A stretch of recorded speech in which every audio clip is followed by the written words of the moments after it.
So after Sungklui he left, and by this time he was by himself. He went down to Bangkok. It's about 1950 by now, and he visited one or two monasteries, and then he went to Ayutthaya, which is the ancient capital of Thailand. And one of the ancient monasteries there had been taken over by a Dhammayut Ajahn called Lumpur Chalue, and they had some kind of connection. I don't know from where. And he ended up spending 2 pansas, quite a long time at that monastery. And we know very little about that time.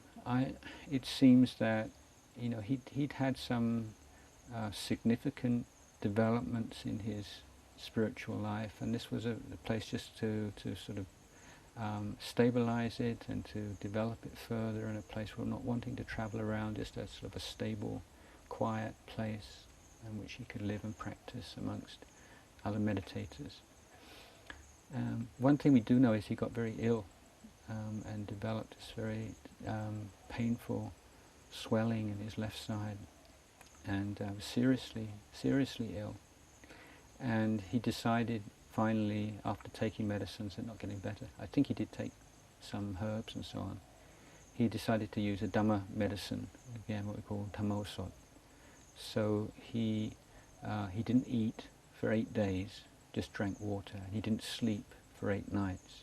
He just meditated for 8 days and nights, and he cured himself. So, boys and girls at home, don't try this. It's somebody, something for people who are already very well developed in practice. But again, this incredible kind of dedication and toughness that he had. And so he left there eventually, and then returned to northeast Thailand once again.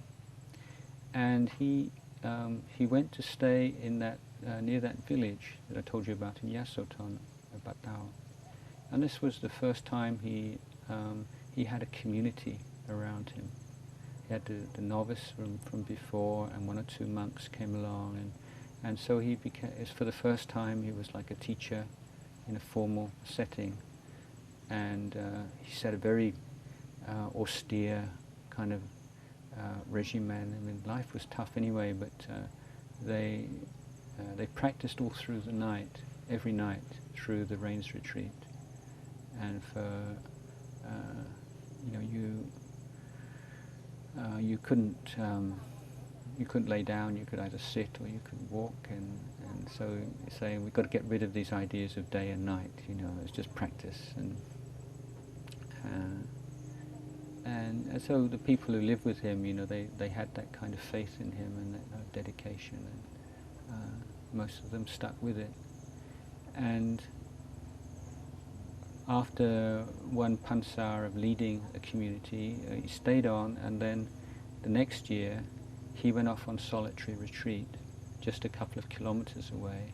I left another monk who he trusted, called Ajahn Chah, as his deputy, and he would come every patimokkha twice a month for the recitation of the discipline and give a pep talk. And so the monk said it was like these plants that hadn't been watered. After they start to sort of wilt and then on the patimokkha he would come and give a talk, and they'd get all fired up again.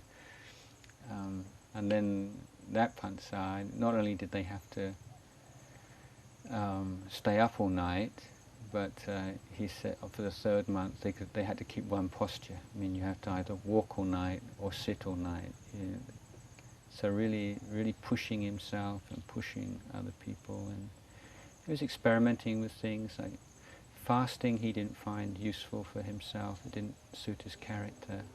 He tried drinking urine for a while to see what that was all about. And so he's always sort of trying things out. Then he had very serious toothache. His teeth were all rotten, and again he tried to deal with that with meditation. And so the idea is that you have two strategies with that kind of pain. One is you have the kind of samadhi where you can just go off into a different kind of realm where you're not conscious of the pain, which is a very useful thing to be able to do.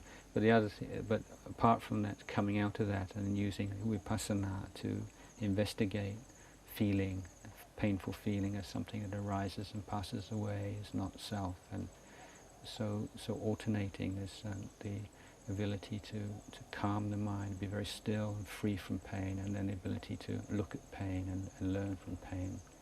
So this was something else he also experimented with. And then finally at the beginning of 1954, and there was a little deputation from his home village, his mother and brothers, sisters, relations, friends, and they said, we would like to invite you to establish a monastery in the Bapong forest, which is a really big forest, just 2 or 3 kilometers away from the village, and they felt that would be a very suitable place to establish a monastery, and been a place where Tudong monks passing through that area would often put up their glots and stay. And he decided, yeah, it was time for him. So obviously he'd had the kind of experiences and the development in his practice where he felt spiritually he was ready to take on some kind of responsibility and teaching. He'd started off on after a period of solitude and quiet, and he'd started off with a very small community up in Yasothon for a couple of years, and now he's ready to take the next big step, which is to establish a monastery. And so that signalled the end of his Tudong years and the beginning of his life as an abbot.